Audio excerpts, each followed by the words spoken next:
नमस्कार दोस्तों, आप देख सकते हैं पीओपी के मामले में। अभी तो पीओपी तो खैर जानवे करते हैं, प्लस में जो ये सब जो है, ये सब डिज़ाइन बहुत ट्रेंडिंग में चल रहा है। करवट डिज़ाइन ये सब के देख सकते हैं। ये बनाने के लिए पुराना कारीगर चाहिए, हाथ कारीगर चाहिए, छोटे से तो नहीं बन पाएंगे। कैमरा मैन जरा इसको फोकस करके दिखाओ। देख सकते हैं हमारा ठेकेदार है सनोज गुप्ता, बहुत बड़ा ठेकेदार है।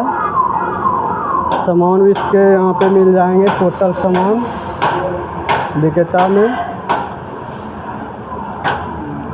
जैसे ये देख सकते हैं, ये सभी डिज़ाइन बहुत पुराना हैवी चल रहा है।